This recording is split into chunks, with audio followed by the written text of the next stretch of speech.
Let's have a moment of silence for the alt-right. Press F. Racist alt-right movement reeling after a string of setbacks.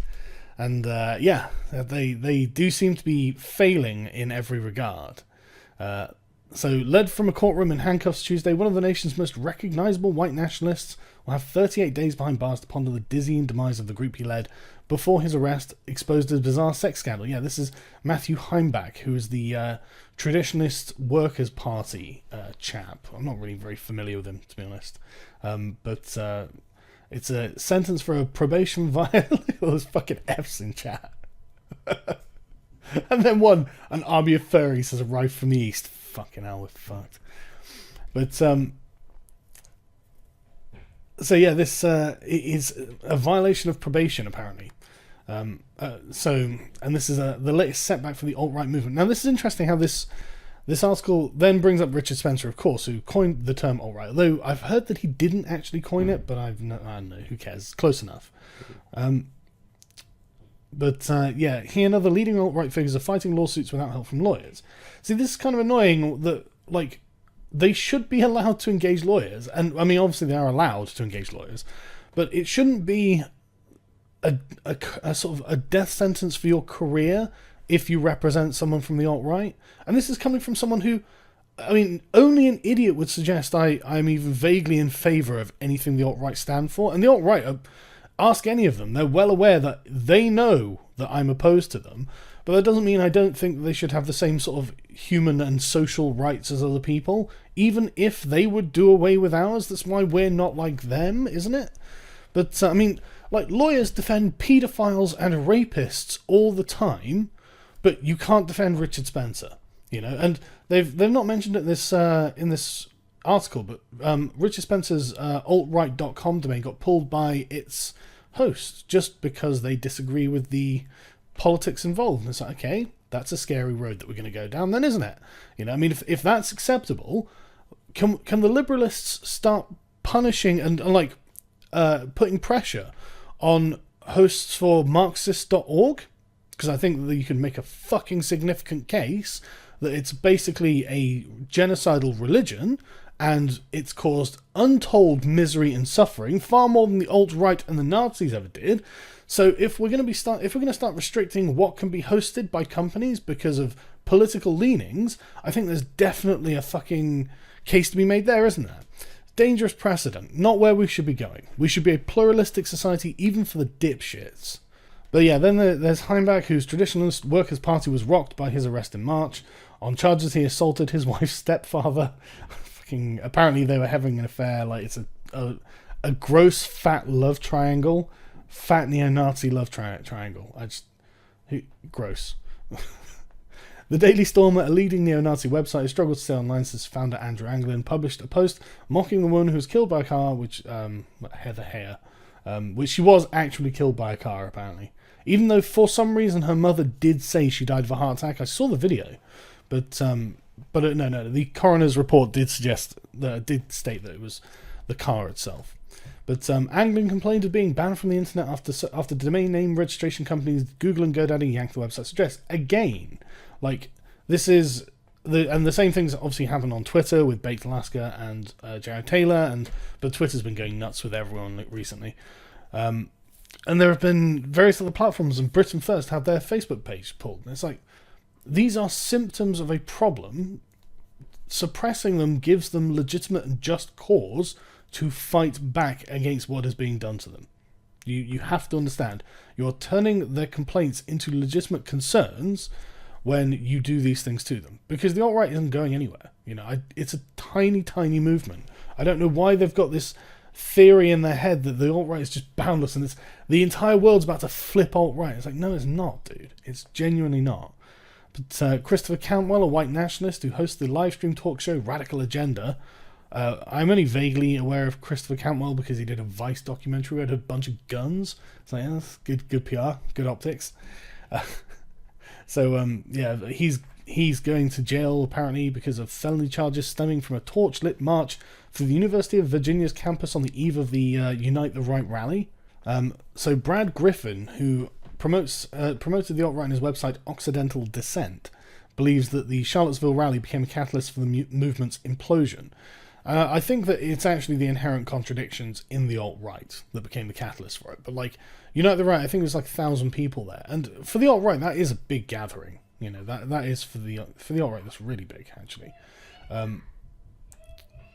But it's interesting how, like, as soon as you have a show of force, then you've got a demonstration of power, and then you get other actors, and everyone wants to advance their own agenda to try and capture that and try and use it for their own purposes.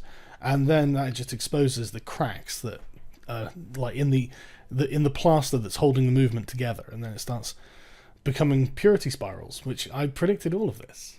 So, and the only reason I'm talking about this is because I kind of feel bad about that for the alt-right at this point. I feel like it's kicking a puppy, a Nazi puppy. I feel like they're not dangerous. They're incompetent and really unpopular, and I just feel bad for them. But yeah, he talks about the divisions always being there, class divides, things like that. And they go on to talk about Richard Spencer's college tour, apparently, that was cancelled because of protests from anti-fascists. At least they actually found a fascist. But apparently it wasn't very well attended anyway, which I can completely believe. I mean, he blames that on Antifa, but my attendances are always well attended, even with threat of Antifa. I mean, I don't think that's it, Richard.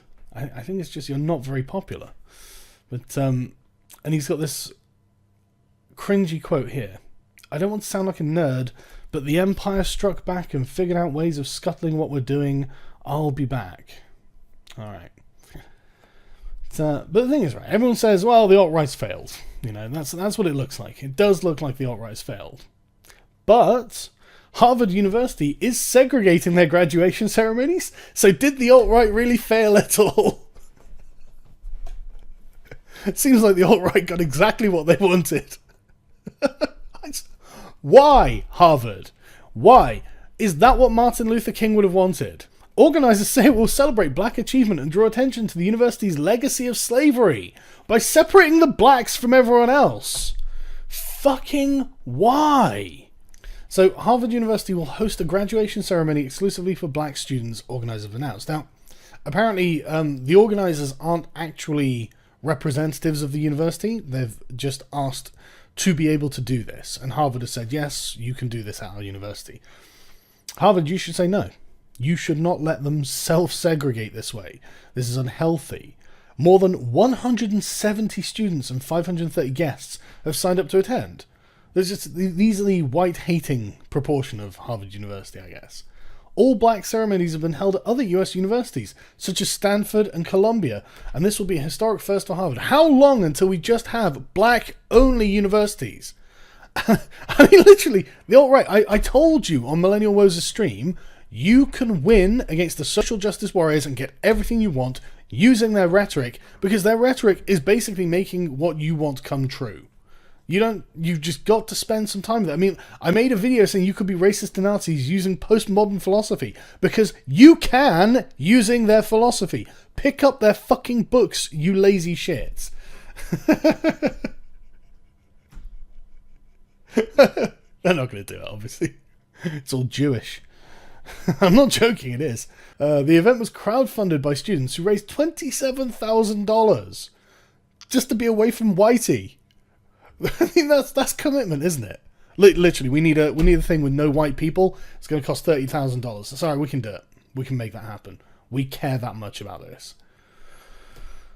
This is an opportunity to celebrate Harvard's black excellence and black brilliance, Michael Huggins told The Root website. Ah yes, The Root, the most impartial website when it comes to dealing with the black community.